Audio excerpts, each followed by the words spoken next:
Hello everyone, and welcome back to Kingdom Hearts Final Mix on the Sony PlayStation 3. I am one more sheep yet again, and welcome back to Destiny Islands.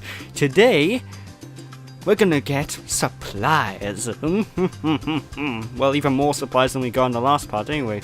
But first things first, let's talk to Selfie here. Hey Sora, have you heard about the legendary power of the Paopu fruit? They say if you share it with someone you really care for, it binds you together forever and ever, through eternity. It's so romantic. I gotta try it sometime. Well, you can try it by yourself, because I do not care about that. But anyway, let's just go up and talk to Waka next. Oh. Me and Titus, we are gonna do a little exploring today. You know, to the secret place at the base of that tree. There's gotta be something there, yeah? That's basically a gigantic hint to go in there later on, but we're not going to go into that little hidden place yet. First things first, we're going to climb up here, because there is a Yoshi egg on top of this here tree. Why is a Yoshi egg? Well, it's not a seagull egg, but I like calling it a Yoshi egg, because seriously, it looks exactly like a friggin' Yoshi egg. Either way, I think you've gotten stronger, but odds are you're still no match for Riku. We took him on 3-1 last time. He whipped us all. Well, I guess Kyrie can always count on him. was that an indirect insult, my good sir? Well, come on then, bring it on, 3-1. Now, when they're trying to fight you 3-1, it is very awkward. The best thing to really do is try and take out Waka first, because he is a ranged fighter, and the ranged fighting can really mess you up. So run up after Waka first, whack him, and just keep moving. That's the main key to surviving this game, this battle. Just keep moving and just manage your field very well. It's very awkward really to deal with. Especially when you have Selfie running up to you with a bloody rope, and Titus using his bloody stick. Seriously, why do kids find this fun? I'm gonna hit you with a stick. Hope you enjoy. Makes no sense. Either way, while these guys are all having a ball, just continue focusing on Waka here. Boom. Of course, if you're lucky enough, you can hit some of the other characters with Waka's ball. And when that happens, you'll actually be able to stun the other characters for a set amount of time, which can help you out. With the exception of Selfie there, who just sort of shrugged it off and went, please don't do that again. But yeah, this fight's really awkward to deal with. Don't be afraid to use your potions. It's pretty much recommended to do this. Now, normally I don't bother doing this fight when I'm actually playing through the game, but I want the extra experience points. And even though you only get like one or some... Actually, I think it's only one experience per kill in this. I don't know, I think it's a nice way to really train yourself to get used to some of the battles that the game will shove at you. Because this game...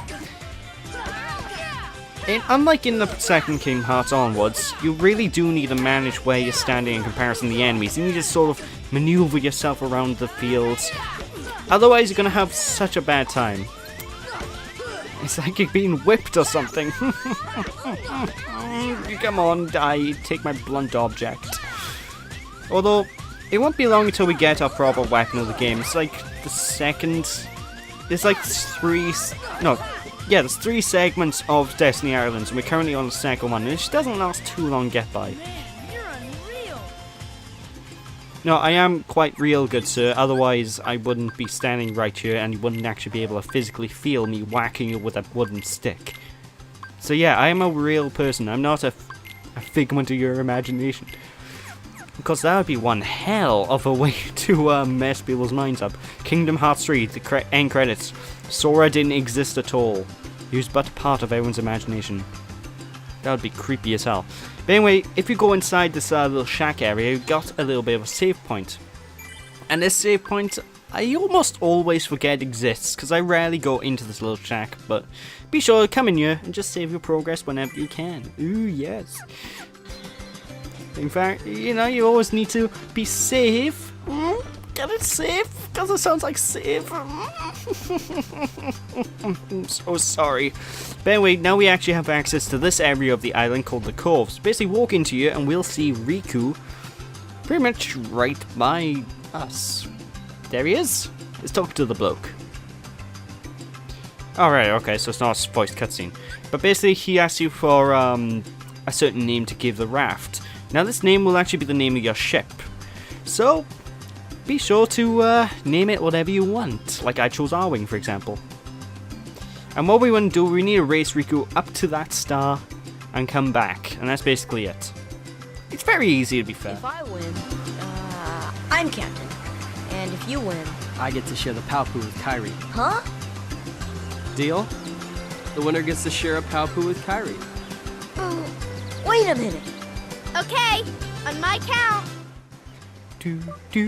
So yeah, 3, 2, 1, let's get racing. So, there's a couple of routes you can take. The route I'm taking isn't exactly the best, but as long as you keep moving forward and you don't get stuck too much, it's very easy to sort of get by. Now be careful of that wooden platform on that bridge we just crossed as well, because the wooden platform, one of them will break, and it will slow you down.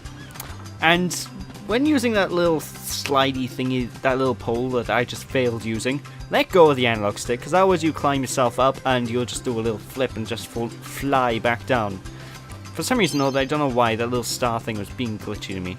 But hey, touch the star and just make your way back. It's a very simple stage, very simple, easier. And, you know, simple area, very simple to get by. Of course, we are early in the game, so it's early days yet. What are you on about? He's gonna be turned into liquid. But yeah, the score's now 2-0. And we've got a pretty stone sun. And for some reason, Riku always says lighten up is just a name, even after you beat him. So I don't think they've programmed in a saying for if you win and lose. I think he just says the same thing, which makes no sense to be honest. But hey, what you gonna do? Let's just go over to where Kyrie was and start collecting our MacGuffins. But first things first, see that little cavern up there? We're gonna go up there in a minute. We need to pick up this mushroom first. That's quite a hard mushroom to, well, easy mushroom to miss. And you do need to collect 3 mushrooms in this area to get by. So, yeah, just don't make sure your brain doesn't go to mushroom. I'm so sorry. But anyway, throw this little crate and you'll be able to jump up here, giving you a chance, allowing you to get the first equipable piece of armor on the game. The something chain. Protect chain. And this will increase our defense points a little bit. You're going to see quite a few of them as the adventure progresses, and we'll be mix and matching them. Of course, different armor pieces will give you different attributes, so be sure to mix and match the most powerful ones. Anyway, another mushroom. Ooh la la. But yeah, talk to Kyrie by here. She's going to start telling you what exactly you need. You need 1 seagull egg, which we already got, a couple of coconuts, 3 fish, and we also need to fill up a bit of drinking water. We can't just dip into the sea, unfortunately. Although that would be a very effective way. Actually, I suppose you could probably like put a filter on top of the bottle and just dip the bottle in the ocean, and all the non-salted water, if there is no, will go in. I have no idea. Either way, just keep whacking on these trees until 2 coconuts fall, and pick up them. The yellow coconuts are ripe, and the brown ones aren't, and you can't really pick up the brown ones. I don't know what I'm doing by here, because I've already picked up 2, but hey, I can't count. That's all I can say. Just lock onto each of these trees, keep whacking them until coconuts fall, and Bob's your uncle. Ooh, right. But of course, that boulder there as well, you probably see me push it out the way and get some mushroom from there. Feel free to do that as well. Now there's 2 areas on this island where you can get fresh water for the actual bottle. There's one of the areas right by there, the tiny little waterfall, and the other area we're going to right now. I'm skipping this area because I got more to do in the seashore segment. Sean Connery. The seashore, oh for God's sake, seashore segment, there we go, of the island. So first things first, we need to take a dip into the ocean and you see fish. I really wish fishing was this easy in real life, but it's not. Just run up to all the fish and just sort of scoop them out of the water and pick up 3 of them, and Bob's your uncle. They're a lot easier to see in this version of the game as opposed to the actual non-Final Mix version, because, oh no, PS2 version I should say, not Final Mix. Because obviously it's HD, and in the PS2 it wasn't HD, and everything's sort of blurred. Actually, the picture wasn't that bad, but come on. Anyway, into the secret place we go, and this place used to bug me, because look how dark it is. It's a really dark area, I don't like going through here. Fortunately, it's just a single pathway, so there's no chance of getting lost. So grab this and cutscene.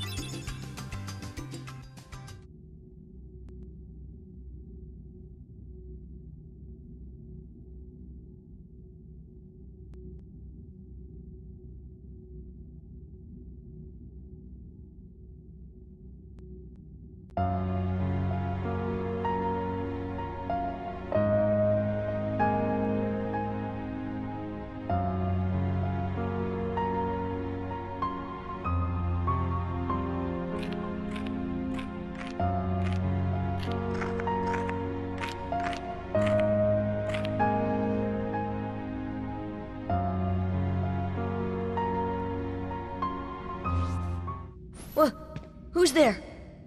I've come to see the door to this world. Huh? This world has been connected.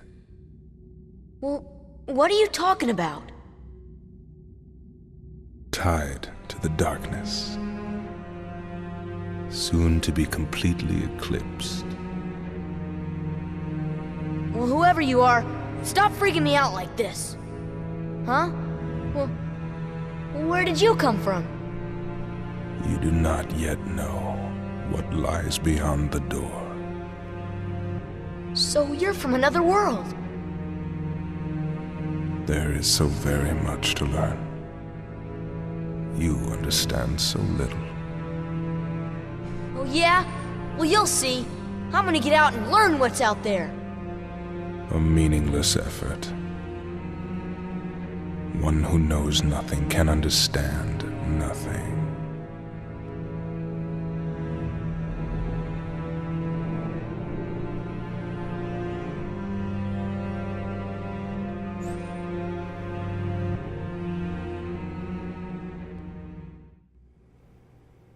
Well, he seems like a pretty dark character. But anyway, what our dark and gloomy extraterrestrial fellow there was talking about really confuses me, because one who knows nothing can understand nothing. Has he not heard of schools? Has he not heard of colleges? You can go and get educations, you know? Ah, Christ. I know it's from a different planet, but come on. Does wherever he come from not have a school system? In that case, how did he start get so well spoken? All these answers and more, find out next time. Actually, you won't find out about him until way late in the game, like 9 hours into the game you won't see him again.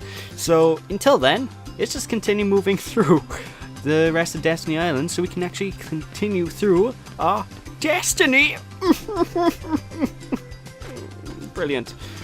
Anyway, if you hit this, break this box, there's nothing inside. I just thought I'd show that off.